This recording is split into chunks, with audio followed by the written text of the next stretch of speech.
Bismillahirrahmanirrahim. Assalamualaikum warahmatullahi wabarakatuh.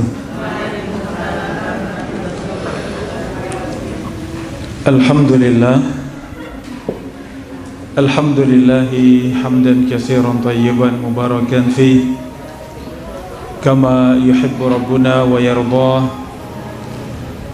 Wa ashhadu an la ilaha illallah wahdahu la syarika lah. Wa ashhadu anna Muhammadan abduhu wa rasuluh sallallahu alaihi wa ala alihi wa sahbihi ajma'in. Qala Allah ta'ala fil Qur'anil Karim, ya ayyuhalladzina amanu taqullaha haqqa tuqatih wa la tamutunna illa wa antum muslimun. Wa qala ta'ala, ya ayyuhalladzina amanu taqullaha wa qulu qawlan sadida yuslih lakum a'malakum wa yaghfir lakum dhunubakum wa may yuti'illaha wa rasulahu faqad faza fawzan 'azima. Amma ba'd. Alhamdulillah, saudari-saudari, para bunda rahimani wa rahimakumullah,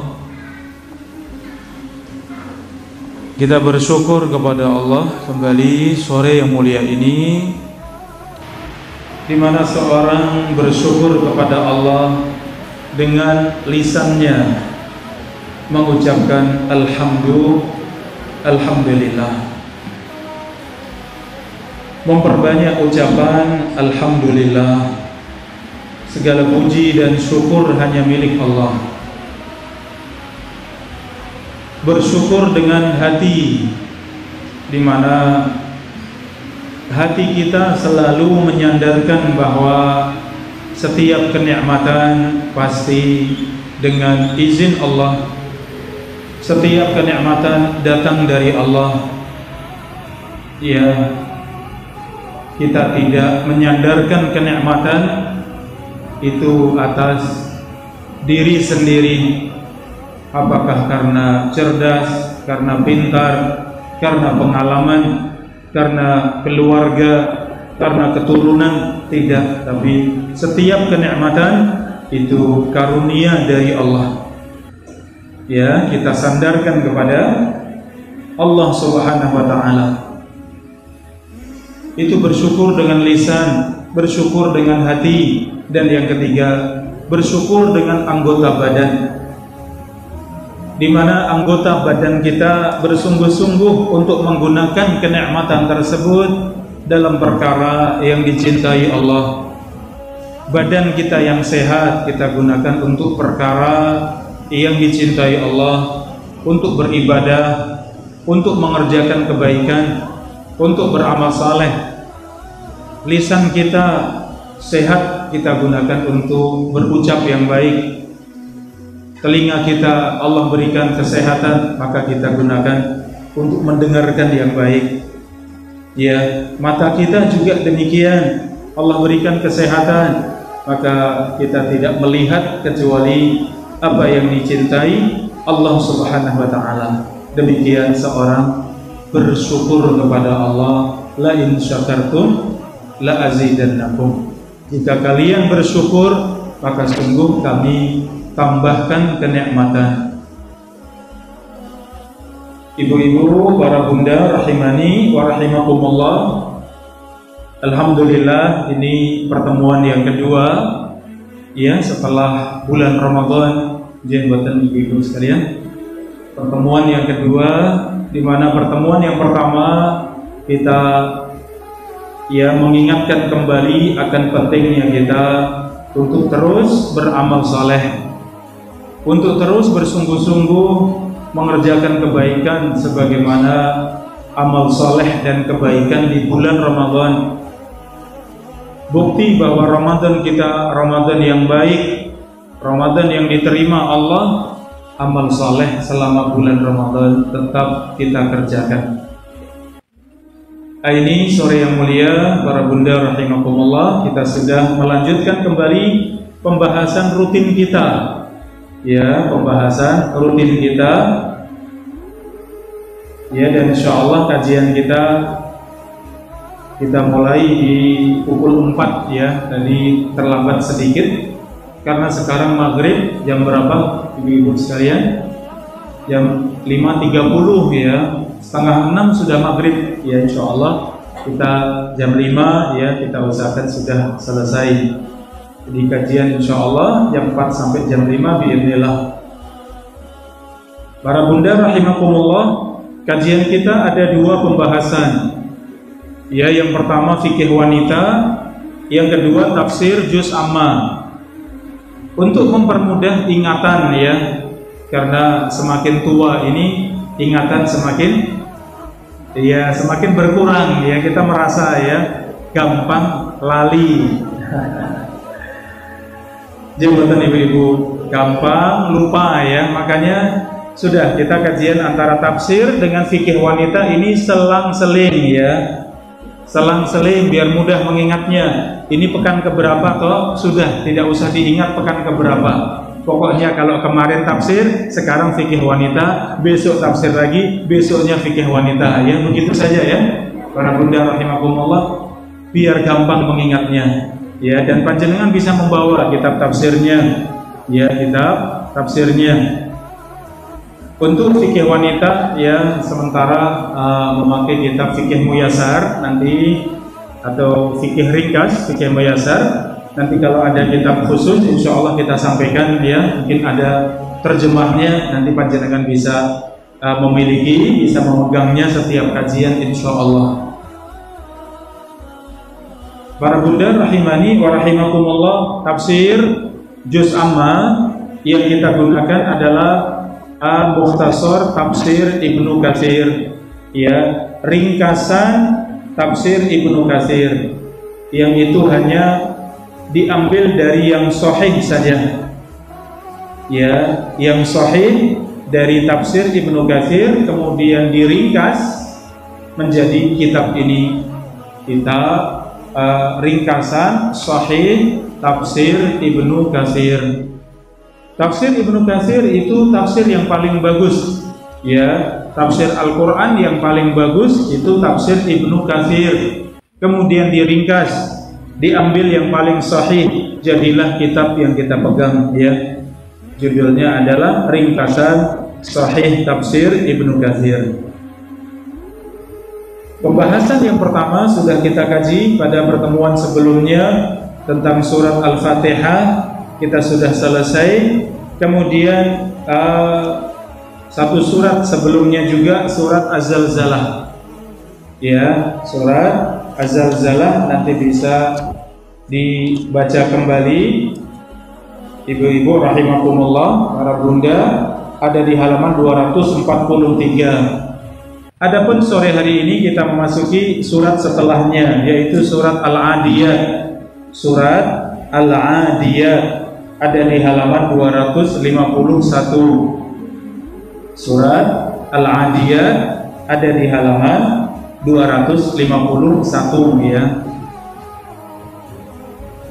Para bunda rahimakumullah, ini setelah Al-Fatihah kemudian Az-Zalzalah dan Al-Adiyat, seterusnya surat Al-Adiyat ini surat yang ke-100 sampai selesai surat yang terakhir, surat Al-Ikhlas, surat yang ke-114. Kalau sudah selesai surat-surat pendek, insya Allah kita akan pembahasan dari awal juz amma, surat An-Naba. Ini surat-surat pendek, Az-Zalzalah dan seterusnya, kita dahulukan pembahasannya ya. Kenapa? Karena surat-surat ini yang biasa kita baca ya. Surat-surat pendek ini surat yang biasa kita baca di dalam sholat. Jembatan ibu-ibu sekalian, makanya kalau kita belajar tafsirnya, insya Allah ya faedahnya langsung bisa kita rasakan. Para bunda rahimakumullah, sebelum kita baca terjemah dan tafsirnya, Mari kita baca surat Az-Zalzalah. Monggo saged ya ditirukan setelah saya. A'udzu billahi minasy syaithanir rajim.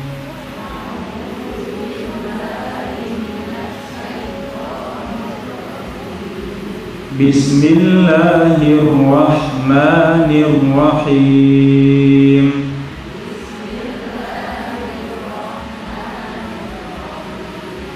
والعاديات ضبحا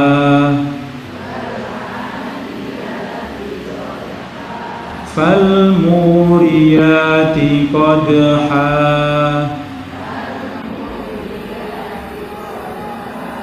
فالمغيرات صبحا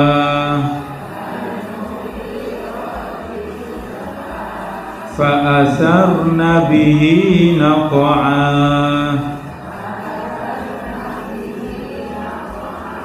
فوسطن به جمعا إن الإنسان لربه لكنود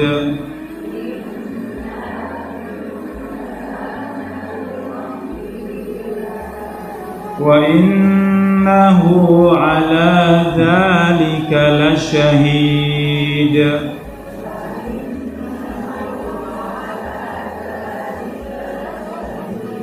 وإنه لحب الخير لشديد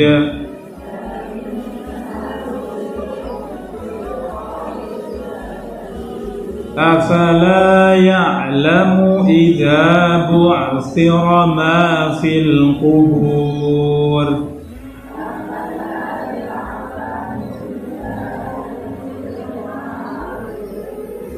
وحصل ما في الصدور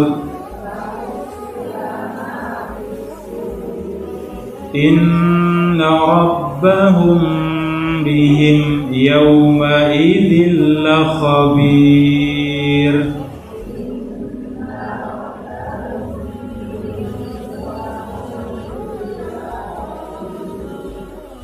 Alhamdulillah, matur nuwun para bunda rahimakumullah.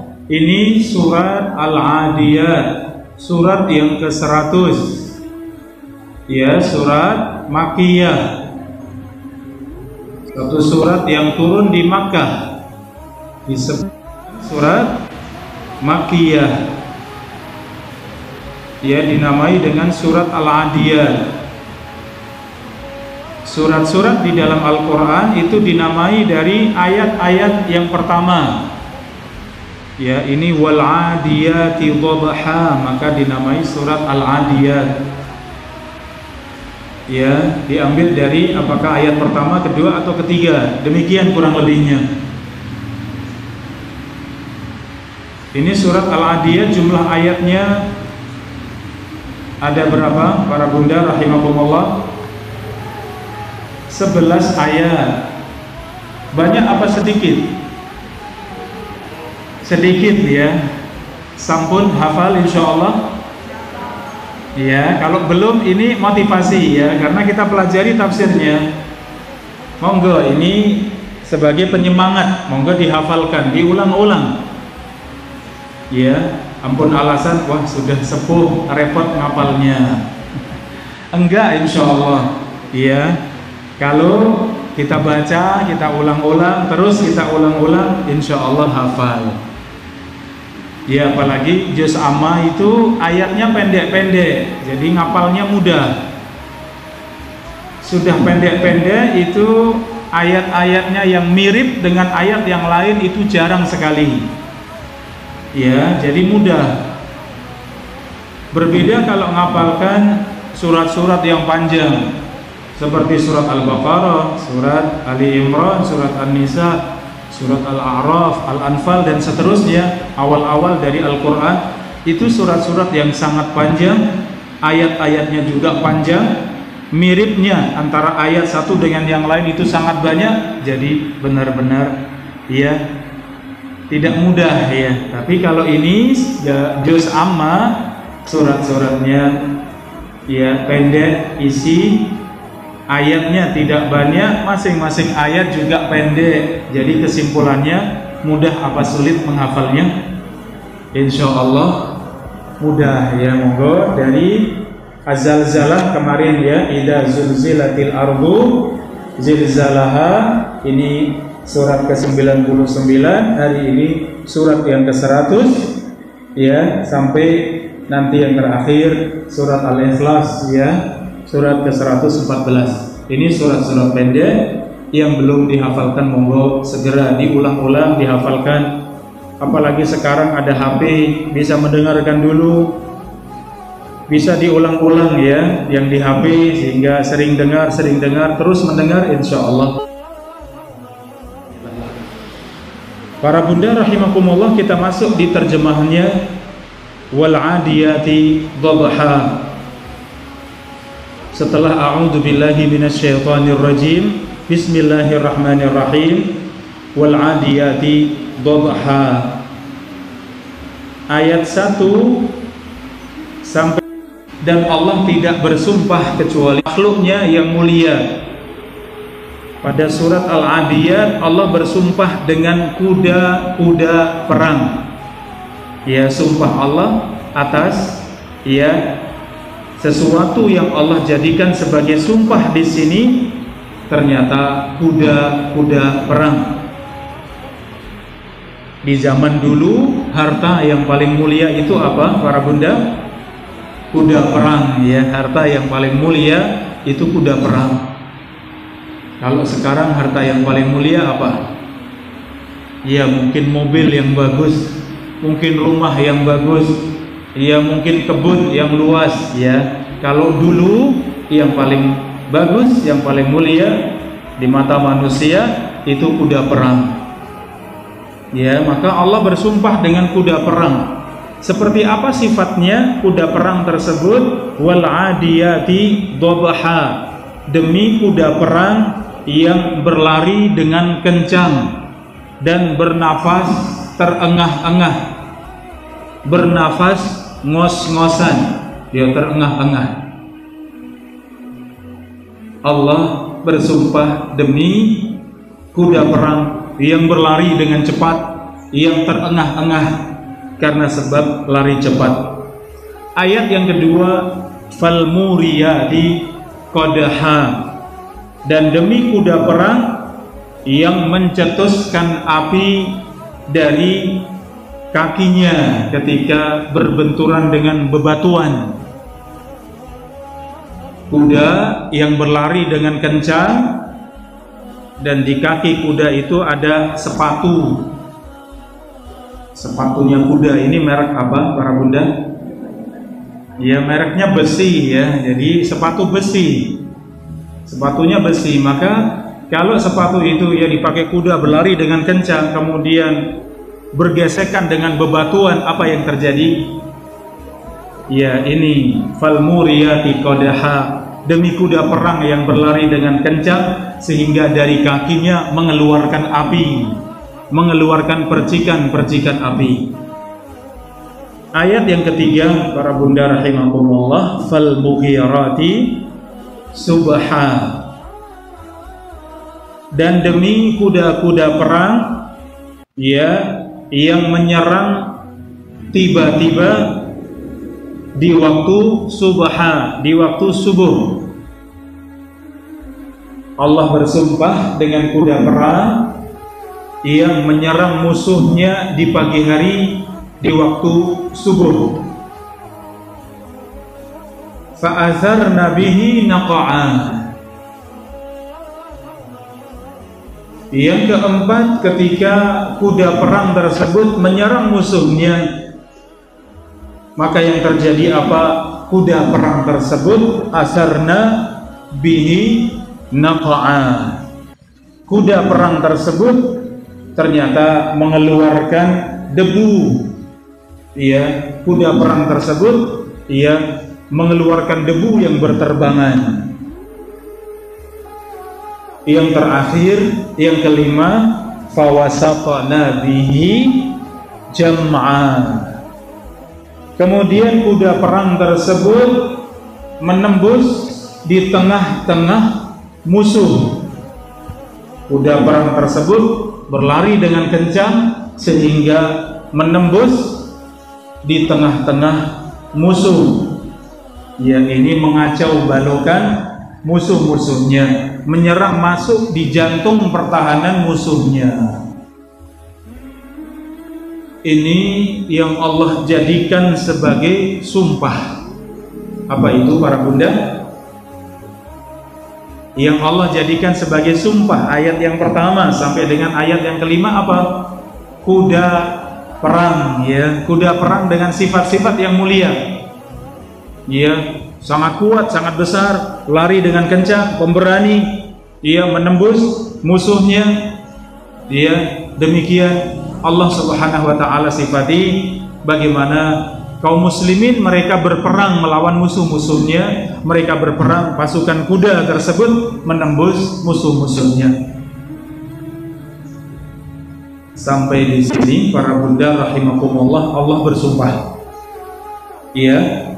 Kemudian di ayat selanjutnya, ayat yang ke-6 sampai dengan yang ke-11, inilah sumpah Allah. Maksud dari sumpah Allah. Kenapa Allah bersumpah pada 5 ayat tadi? Ini tujuannya. Karena setelah sumpah Allah pasti ada setelahnya sesuatu yang Allah sumpahi. Yang Allah jadikan sebagai sumpah itu kuda perang. Tetapi sesuatu yang besar yang Allah sumpahi, apa itu? Perkara apa yang Allah sumpahi? Ini ayat yang ke-6 sampai ke-11. Innal insana li rabbihi lakanud. Sesungguhnya manusia kepada Tuhannya lakanud, sungguh-sungguh sangat kufur, sangat ingkar.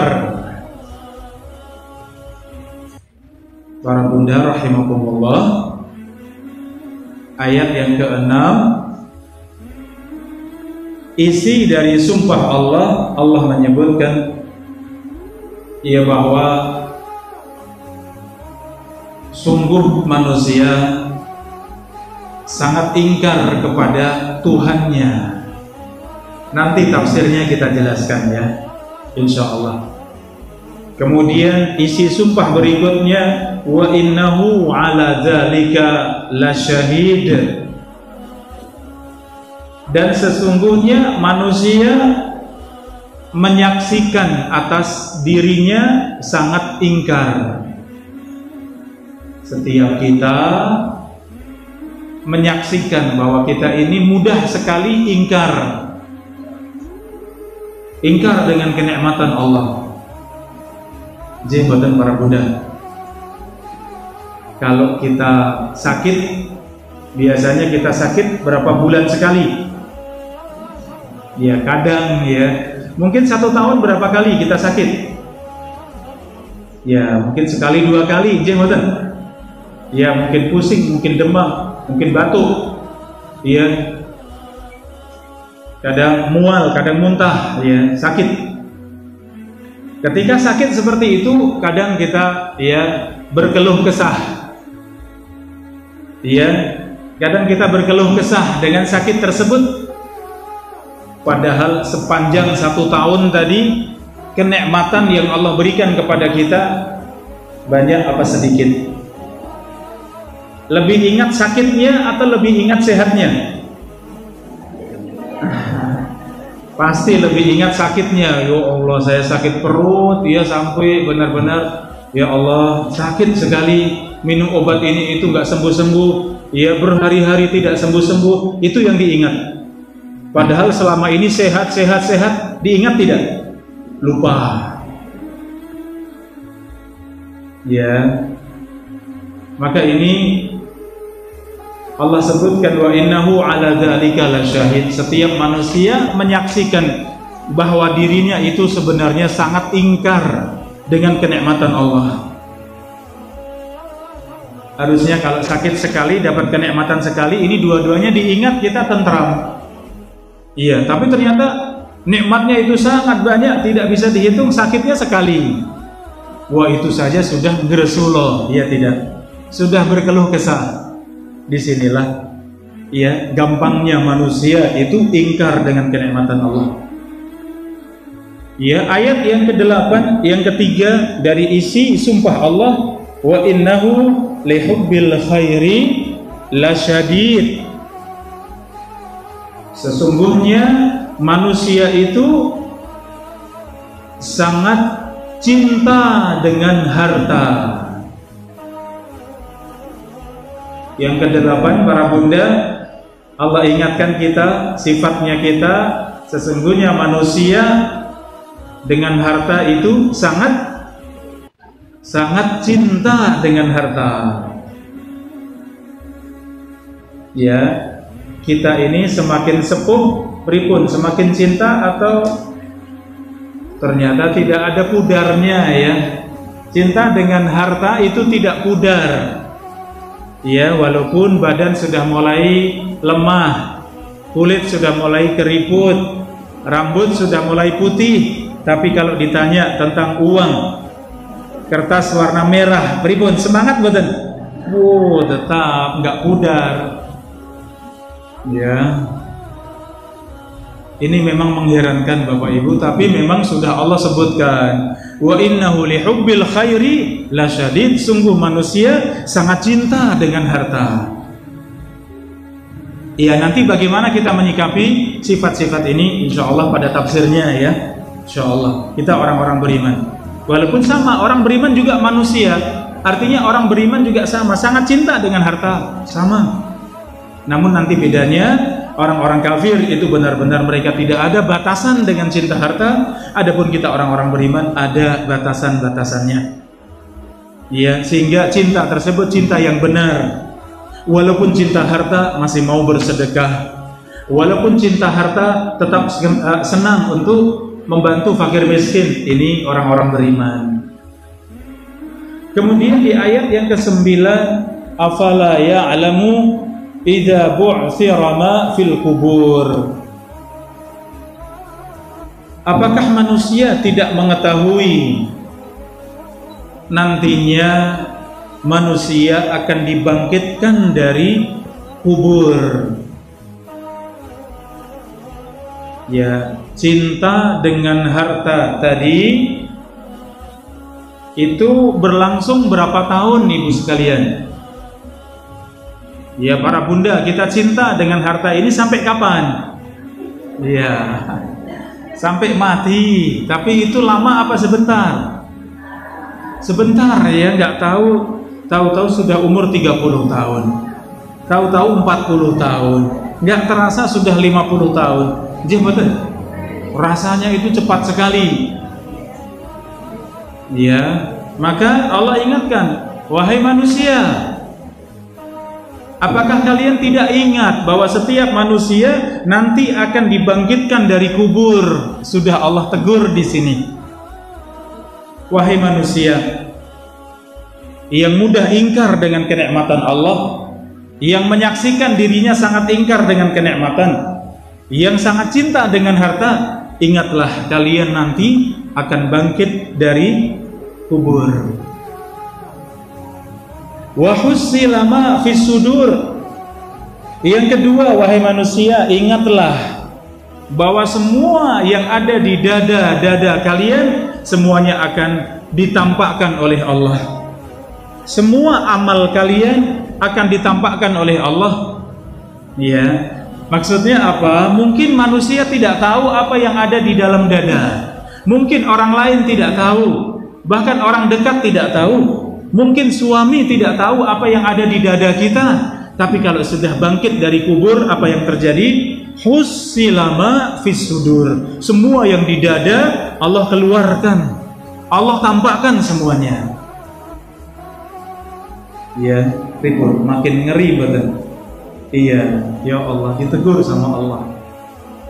Ya, ini tadi batasan-batasannya. Mudah ingkar, sangat rakus dan tamak dengan dunia, dengan harta.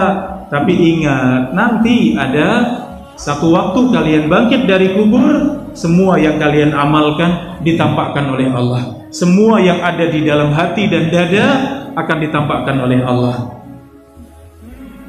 Kemudian ayat yang terakhir, inna rabbahum bihim yauma idzil lakhabir. Wahai manusia, sesungguhnya Rabb kalian Maha mengetahui dengan apa yang kalian kerjakan.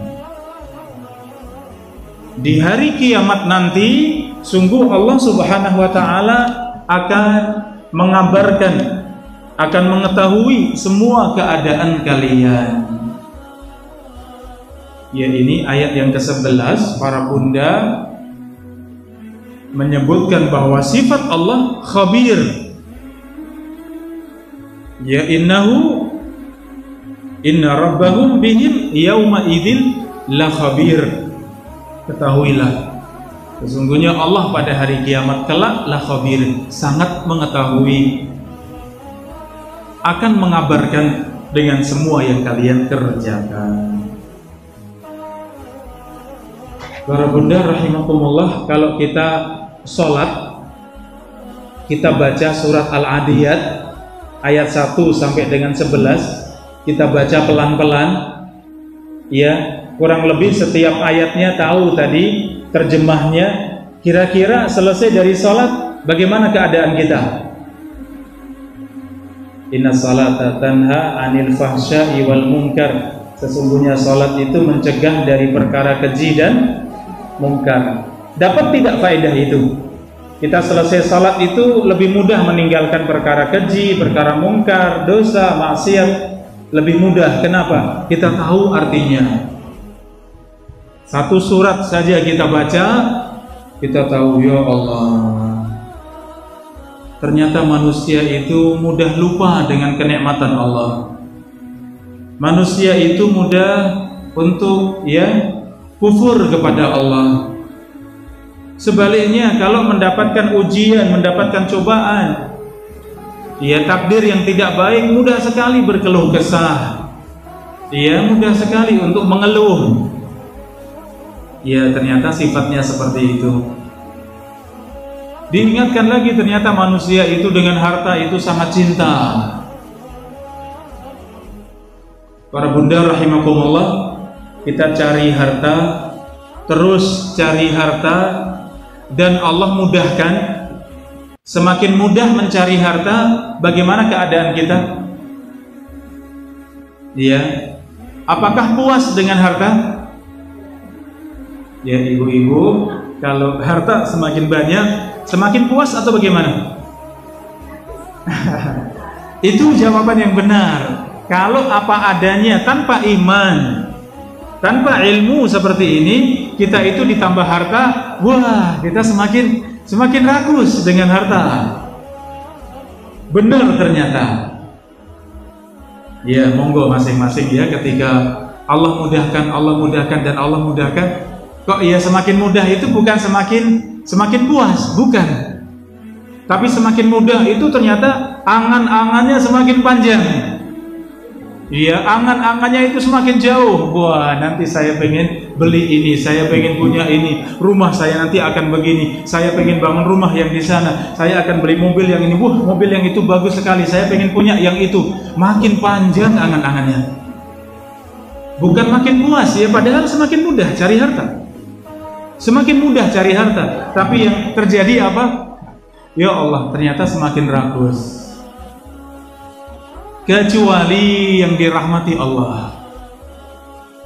Mudah-mudahan kita semuanya para bunda, mudah-mudahan kita semuanya, kita yang dirahmati Allah, yang disayang Allah, tahu haknya harta, tahu haknya Allah, tahu haknya jiwa kita, di mana masing-masing kita tempatkan. Dengan kenikmatan Allah pandai bersyukur, dengan ujian Allah pandai bersabar. Alhamdulillah. Ini para bunda rahimakumullah, mudah-mudahan surat Al-Adiyat ayat yang pertama sampai dengan ayat yang ke-11 dari terjemahnya kita sudah bisa memahami. Kita masuk pada tafsirnya. Kita perhatikan di halaman 252. Ayat pertama sampai dengan ayat yang kelima tadi isinya sumpah Allah. Menyebutkan tentang sumpah Allah, demi ya Allah bersumpah. Kalau kita tidak boleh bersumpah kecuali hanya kepada Allah. Kita tidak boleh bersumpah kecuali hanya menyebut nama Allah. Monggo ibu-ibu, kalau harus bersumpah, bersumpah itu boleh tidak? Ibu-ibu pengen bersumpah, boleh tidak? Boleh. Boleh ya, para bunda bersumpah itu boleh, tapi yang dijadikan sumpah siapa? Hanya Allah. Kita hanya boleh bersumpah hanya kepada Allah. Kita mengucapkan demi Allah. Iya, demi Allah, demi Rabb. Ya, silahkan sebutkan demi Allah ini bersumpah. Dan itu boleh. Kapan? Keadaan penting, keadaan mendesak, keadaan harus, silahkan boleh bersumpah. Ya, ketika misal mengatakan ada urusan yang penting, sedangkan orang lain mungkin masih ragu-ragu, sedangkan itu buat kita itu sangat penting, maka boleh kita sebutkan, ya, nah, ya, demi Allah, ibu sudah berusaha mendidikmu dengan sebaik-baiknya, maka dengarkan ibu. Ya, maka turuti ibu, insya Allah itu yang terbaik. Nah, itu namanya bersumpah. Seperti itu boleh tidak? Ibu-ibu mengatakan demi Allah nak, ya demi Allah anakku, aku sudah berusaha memberikan yang terbaik untukmu. Maka dengarkan nak, orang tua tidak akan berbicara kecuali yang terbaik, tidak akan mengarahkan anak kecuali yang terbaik misalnya. Seperti ini boleh tidak? Boleh, selama itu sumpahnya hanya kepada Allah, isinya sumpah sesuatu yang baik. Tapi kalau sumpah untuk barang dagangan boleh tidak? Sedikit-sedikit demi Allah ini barangnya bagus sekali misalnya. Demi Allah ini kainnya paling bagus. Demi Allah ini model yang terbaru misalnya. Boleh tidak? Jangan biasakan bersumpah untuk urusan-urusan duniawi yang tidak penting ya. Kenapa? Nanti terbiasa. Sesuatu yang tidak baik pun akan bersumpah demi Allah ini paling bagus. Padahal penjualnya tahu itu nomor 3, itu nomor 4 misalnya. Tapi saking biasanya bersumpah, terus bersumpah, maka jangan bermudah-mudahan bersumpah. Jadi sumpah boleh, keadaan penting, keadaan mendesak, keadaan yang besar, sesuatu yang besar, silahkan bersumpah demi Allah. Ya, tapi jangan sampai demi Allah kemudian isinya dusta, isinya bohong, tidak boleh. Ya. Ini untuk sumpah kita semuanya biar jelas ya. Kita yang mendengar sumpah, kalau orang lain sudah bersumpah menyebut nama Allah, maka penuhi sumpah tersebut, jawab sumpah tersebut. Iya, mungkin ada teman yang tidak pernah jumpa dengan kita. Iya, kemudian membawakan oleh-oleh misalnya. Iya, ia mengatakan demi Allah ini saya bawakan dari Kalimantan misalnya, khusus untuk panjenengan misalnya, tolong diterima. Nah, ini sudah bersumpah demi Allah mau membawakan oleh-oleh untuk Anda misalnya. Pripun sikap kita? Terima dengan baik, masya Allah, matur nuwun, jazakumullah khairan, saya terima dengan senang hati, mudah-mudahan Allah membalas misalnya. Ya, jawab sumpah dengan baik. Ya, ini. Jadi jangan sampai kalau seorang bersumpah untuk kita kemudian kita tolak sumpah tersebut. Kenapa? Orang tersebut sudah bersumpah, sudah menyebut nama Allah, sudah menggunakan nama Allah, kemudian kita tolak, jangan sampai. Kalau sumpah seperti itu untuk berhutang, pripun ibu-ibu, kita berikan tidak hutangnya? Demi Allah saya sangat butuh. Ya, saya pinjam 1 juta ibu misalnya. Saya pinjam 1 juta misalnya. Pripun? Ya, perhatikan orang ini. Kalau orang ini ya di mana-mana bersumpah, mudah bersumpah, sedikit-sedikit bersumpah, ya itu tidak masalah kalau kita tidak yakin ya.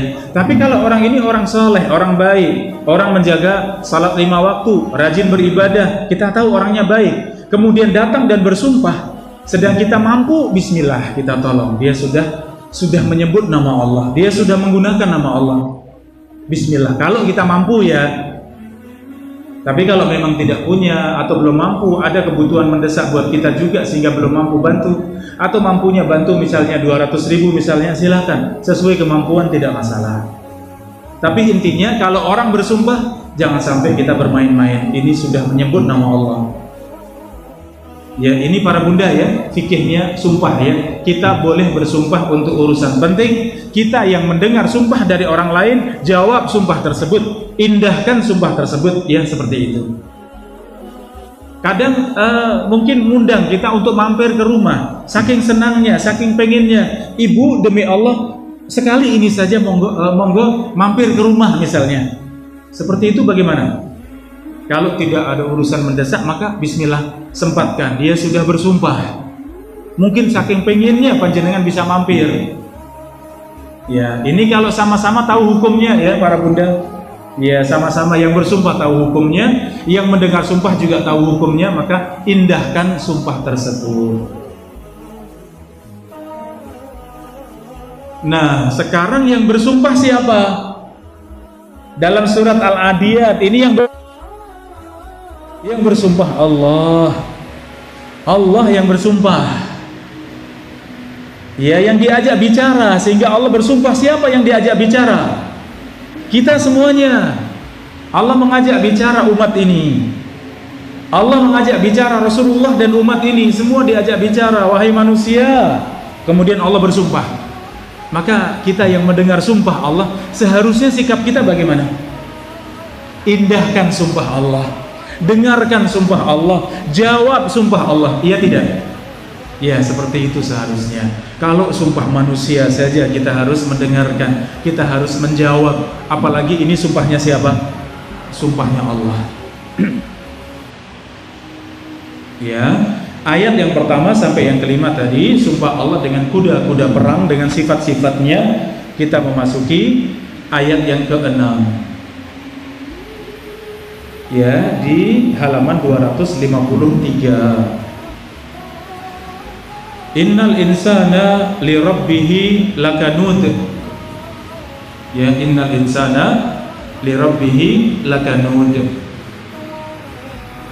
Di panjenengan lampunya jelas betul? Terang toh? Cukupan ya? Insyaallah. Napa remang-remang? Nggih, kalau jajanan di pinggir jalan remang-remang asik ya. Tapi kalau ngaji terang lebih enak ya, biar melek ya. Tidak ngantuk ya. Kalau di saya lebih terang ini kayaknya. Oh, ada lampu syuting ya, lebih terang. Ya. Insyaallah monggo masih tetap bisa ya. Kalau tidak mungkin bisa nanti diganti yang lebih terang insyaallah. Jadi ayat yang ke-6, innal insana li rabbihi lakanud, sesungguhnya manusia sangat ingkar dengan Tuhannya. Dari semua sumpah tadi, mengapa? Seorang mengatakan demi Allah, setelah itu apa mengatakan? Sungguh aku sangat butuh, tolong kali ini bantu saya misalnya. Berarti seorang bersumpah, sumpahnya kepada siapa? Kepada Allah. Apa isi sumpahnya? Minta tolong, sangat butuh. Nah, seperti itu.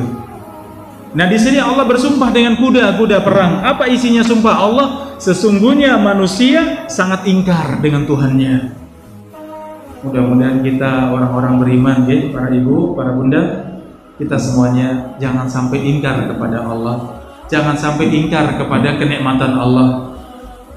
Kalau dengan orang yang dekat kita, seorang istri, jangan sampai ingkar kepada siapa? Alhamdulillah. Ya, jangan sampai ingkar kepada suami. Kata Nabi SAW, la yafruqu mu'minun mu'minatan. Seorang suami jangan sampai ingkar kepada istri.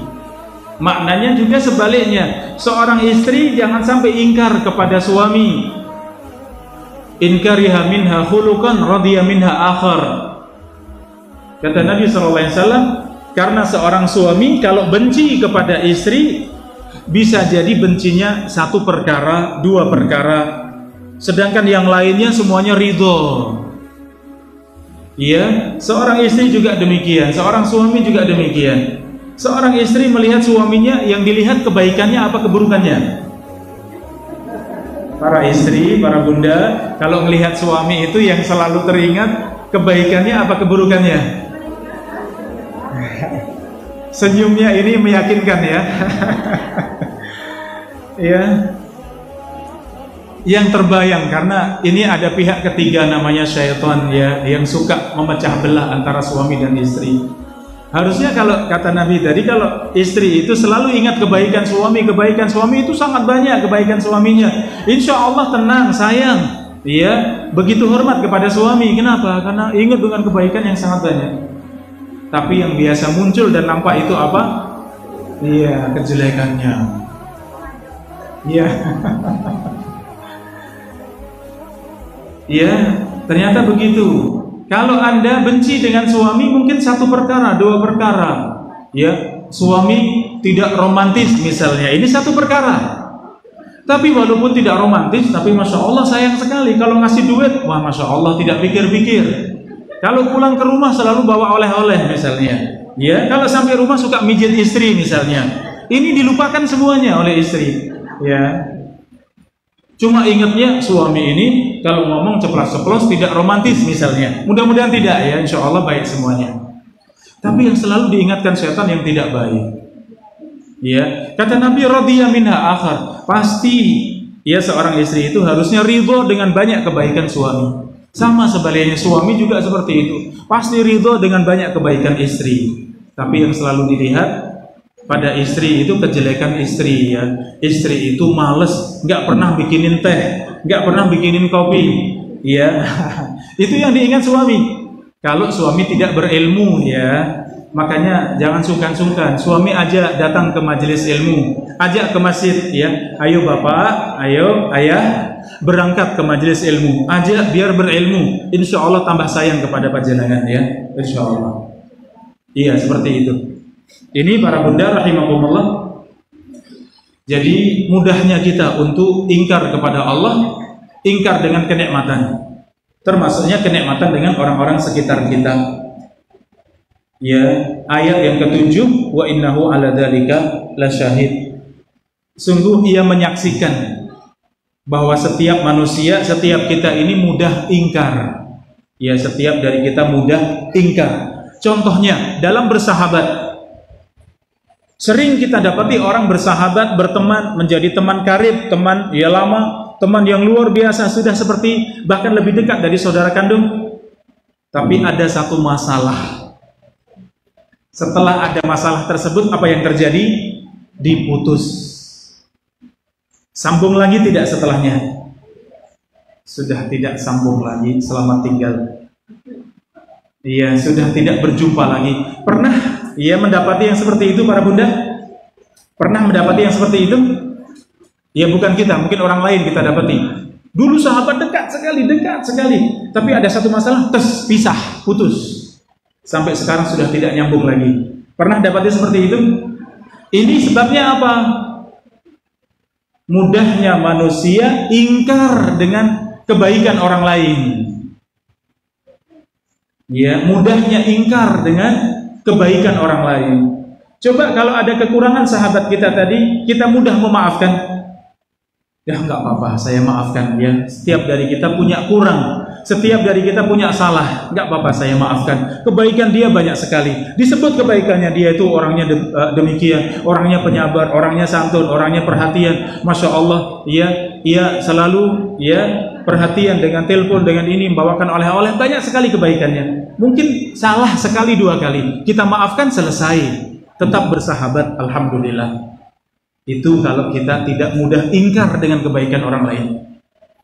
Tapi kalau mudah ingkar dengan kebaikan orang lain, sekali kecewa, sudah yang putus. Ya, kisah seperti itu menyedihkan ya para bunda ya. Tapi saya sendiri juga pernah mendapati orang yang seperti itu, kemudian ternyata putus dari sahabatnya karena mungkin satu masalah.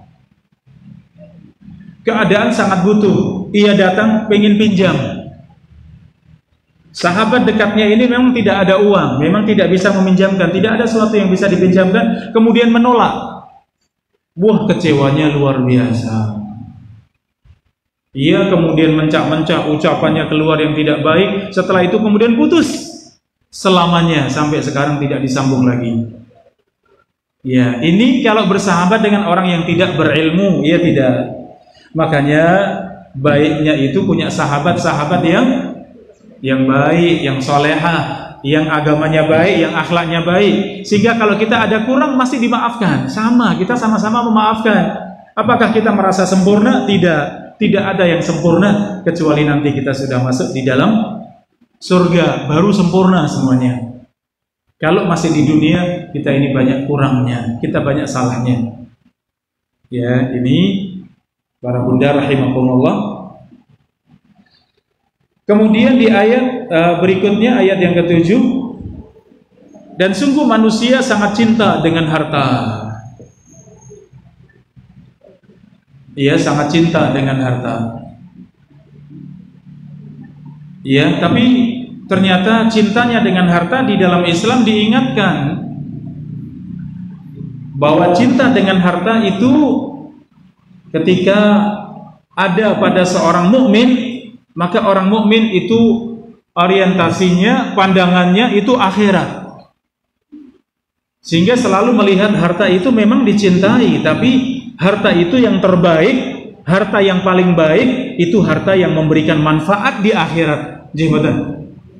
Harta yang paling baik, harta yang nantinya memberikan manfaat di mana? Di akhirat. Itu harta di tangan orang-orang beriman. Kata Nabi SAW, ni'matil amwalu al-amwal inda rajulin muslim. Sebaik-baik harta, kata Nabi, itu harta yang ada di tangan orang yang beriman. Sebaik-baik harta, harta yang ada di tangan siapa? Di tangan orang beriman. Ya, harta di tangan orang beriman itu Masya Allah, ia tahu ini harta titipan Allah. Ia tahu ini harta ujian dari Allah. Ya, ia tahu ini harta untuk menjadi sebab seorang meraih banyak kebaikan, sehingga dengan harta sangat mudah. Ya, para bunda rahimakumullah. Ya, saya dapati banyak ya orang-orang besar, artinya orang-orang besar dengan harta, ya orang-orang yang banyak hartanya, ya orang yang melimpah hartanya, dan ternyata ini orang mukmin, orang yang beriman, orang baik. Masya Allah, mudahnya untuk melepaskan hartanya di jalan Allah. Ya, mudah sekali. Ya, benar-benar ia tahu bahwa ini harta saya lepaskan dari tangan saya, itu akan memberikan manfaat nanti di akhirat. Akan ia jumpai nanti di hadapan Allah. Allah akan kembalikan nanti pada hari kiamat. Ia tahu seperti itu.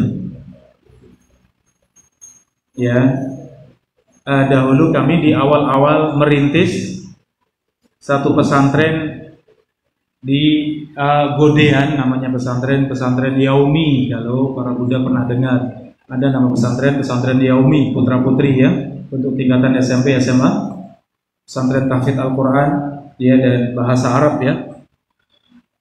Kami merintis ya bersama dengan teman-teman sekitar 5 ustadz yang kami berkumpul, kami merintis bareng. Kemudian waktu itu belum ada dana ya, tapi bagaimanapun kita melihat peta dakwah di Jogja secara umum ini, dakwah harus merata. Ini yang selalu kami pikirkan ya.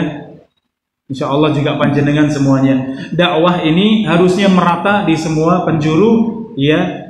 Paling tidak kota kita ya, kota yang kita cintai ini, kota Jogja.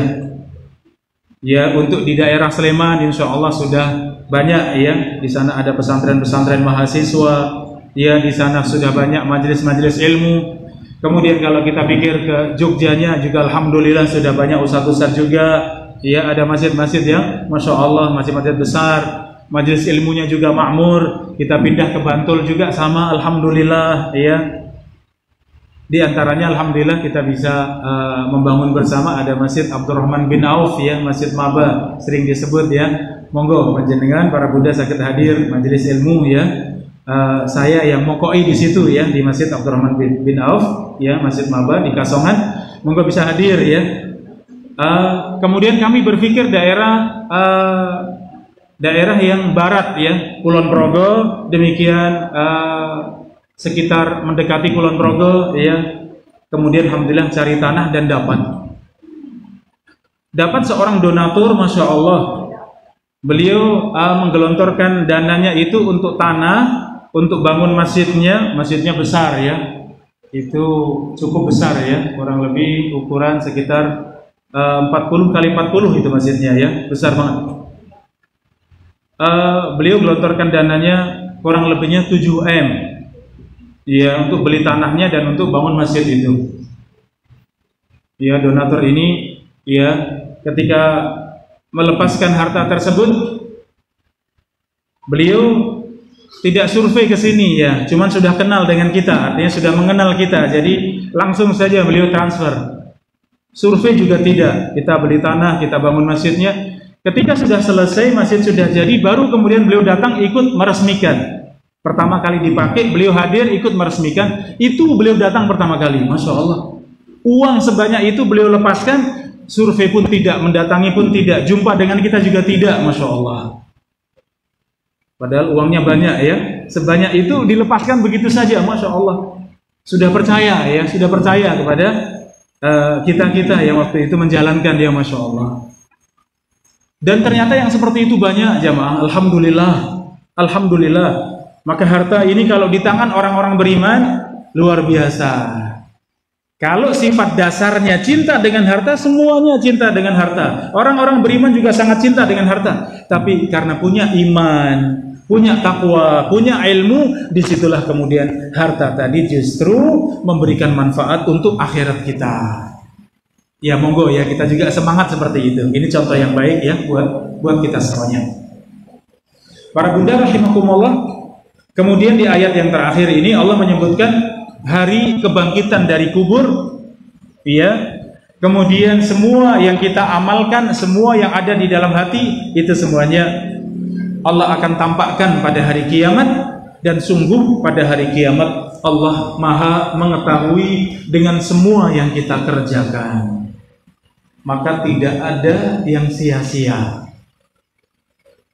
Tidak ada yang sia-sia yang kita kerjakan. Faman ya'mal misqala dzarratin khairan yarah. Barang siapa mengerjakan kebaikan seberat dzarrah, sungguh ia akan mendapati balasannya di hadapan Allah. Ya, ini nasihat cukup mendalam ya para bunda dalam surat Al-Adiyat. Monggo nanti dibaca kembali. Demikian apa yang kita kaji pada kesempatan kali ini. Wallahu ta'ala a'lam bishawab. Tolong menjelaskan Ustaz, beda antara menerjemahkan dan menafsirkan dari segi ayat, terus kemudian nanti ada kesimpulan. Iya. Assalamualaikum warahmatullahi wabarakatuh. Waalaikumsalam warahmatullahi wabarakatuh. Jadi matur nuwun. Jadi Bu Inayah ya atas pertanyaannya, apa bedanya terjemah dengan tafsir? Ya, terjemah dari kata tarjama yutarjimu tarjamatan, ya menjadi bahasa kita tarjamah atau terjemah. Terjemah itu mengartikan apa adanya sesuai dengan yang ada dalam kalimat-kalimat tersebut. Ya, dhahabtu ilal masjid, aku pergi ke masjid, itu namanya terjemah. Ya, jalastu syariban, aku duduk kemudian minum, itu namanya terjemah. Ya, jadi mengartikan apa adanya itu namanya terjemah. Ya, adapun tafsir itu menjelaskan, ya tafsir itu menjelaskan apa yang dimaksud dalam terjemah tadi, ya, mengartikan setiap kata tadi apa maksudnya, kadang belum dipahami. Ya, contohnya tadi wal adiyati dhabha.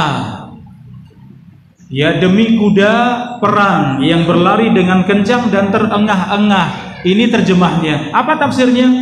Allah sedang bersumpah Dan Allah tidak akan bersumpah kecuali dengan makhluk yang mulia. Makhluk tersebut adalah kuda perang, yaitu kuda perang yang sedang berlari dengan kencang sambil terengah-engah. Nah, itu namanya tafsir, menjelaskan.